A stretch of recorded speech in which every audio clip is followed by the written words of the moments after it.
It has taken years of survivors speaking out and literally an act of Congress for only a trickle of the Epstein files to be released. But that which has been released only proves they all need to come out. My name is Dina Doll with the MeidasTouch Network. Let's get into this. Now, the files need to be released on so many different levels. But first, let's get into the most important reason why they need to be released, because of the victims themselves. Now, as we know, the victims have been speaking out and have not been heard, have not gotten justice.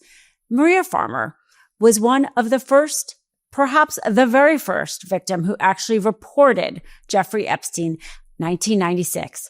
She went to the FBI and said that he stole photos of her and her sister and that he threatened to burn her house down if she spoke about it. She said that she did this for years and was not believed. And that very first release of the DOJ included that report that she had filed. I mean, could you only imagine if the FBI had done something then, had taken her seriously, or didn't ignore it based on whatever higher up told them to ignore it? Sadly, Epstein and his co-conspirators went on to estimate 1,000 girls and young women. And she was called a liar over and over. And Maria Farmer talks about how this release, that first release of that document, how vindicated she was, how validated she was. And this shows the most important reason for the transparency, for the release of these documents, because there were victims. There are still perhaps victims that we don't even know about yet, that never were heard and were never seen.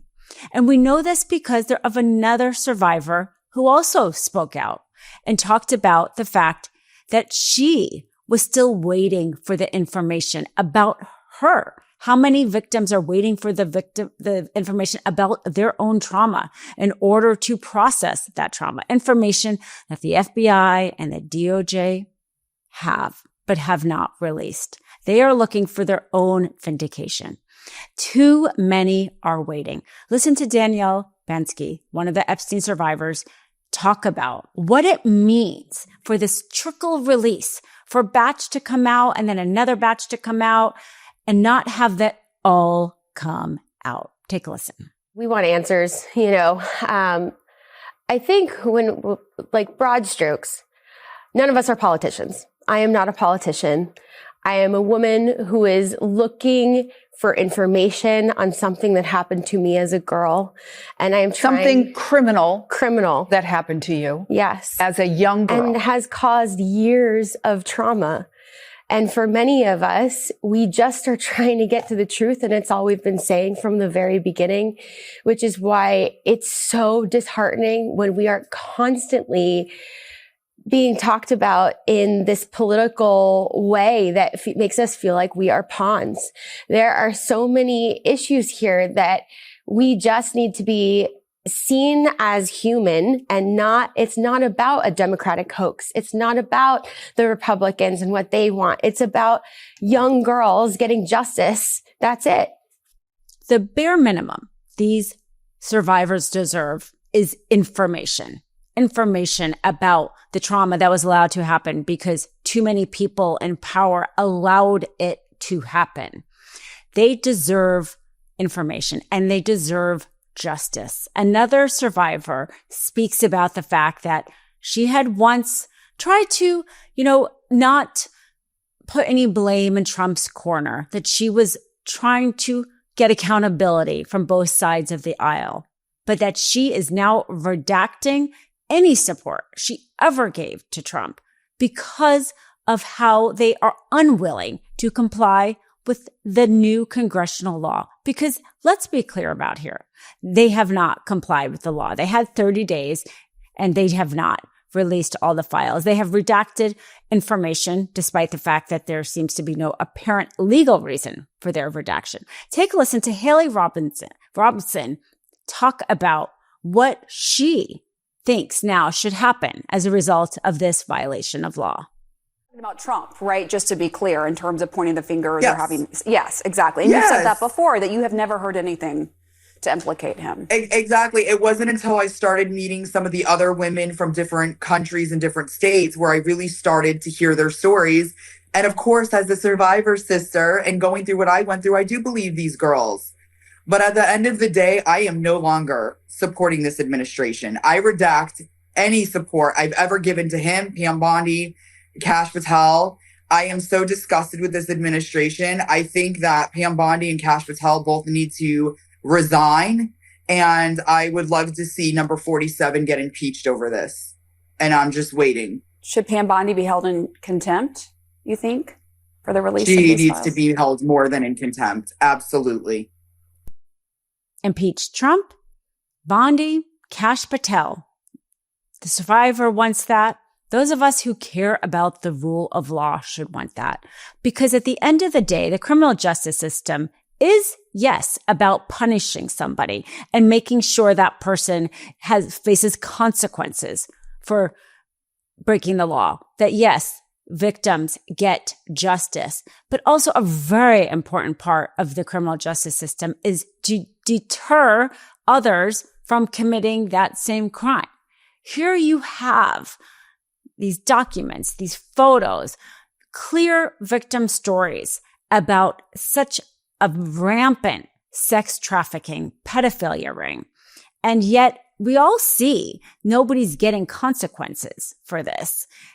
How do you not know this is not happening right now with somebody other than Epstein, with somebody other than Maxwell? There's certain to be billionaires out there who wanted this kind of thing. And did the business just close down? You know, at the end of the day, the reason why we also prosecute people is to make sure other people don't do the same thing. Whether or not it's an Epstein, whether or not it's somebody with a whole lot less money, but decides this seems like a good idea. Epstein got away with it. The president seems to not care about it.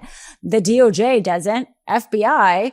You know, we need to make sure this never happens again. We need to make sure this never happens again. If there's co-conspirators out there, they need to be punished for what they did, but they also need to be punished to make sure they're not now hiring somebody else to do the same thing for them. At the end of the day, those of us who care about the rule of law care about it for all of those reasons. To give the survivors their day, their justice, to make sure this doesn't happen again with literally the same people or perhaps even others. It appears that Kash Patel may have lied to Congress because one of the documents that came out sounds like they thought they had 10 co-conspirators in relation to the Maxwell charges that they brought in the Maxwell case. But we all saw Kash Patel say to Congress that evidently Epstein didn't traffic to anybody else. Take a listen. Who, if anyone, did Epstein traffic these young women to besides himself? Himself. There is no credible information. None. If there were, I would bring the case yesterday that he trafficked to other individuals. And the information we have, again, is limited. So the answer is no one? For the information that we have. In the files? In the case file. So when we're talking about deterrent, it's actually not even just for sex traffickers. It's for future FBI directors, future attorney generals, future presidents who want to lie and distract and break the law in terms of a required disclosure law. We need to deter all of them. We need transparency. We need accountability. Be sure to follow MeidasTouch Network if you haven't already. Follow the Mistrial podcast wherever you listen to podcasts. Check out our Mistrial sponsors. So grateful. These are really, really important things we're talking about right now. And they don't censor what we have to say. We see in real time what's happening with CBS News and their censorship, making independent media and the sponsors that help sponsor us without censoring us even more important. Love this video? Support independent media and unlock exclusive content, ad-free videos, and custom emojis by becoming a paid member of our YouTube channel today. You can also gift memberships to others. Let's keep growing together.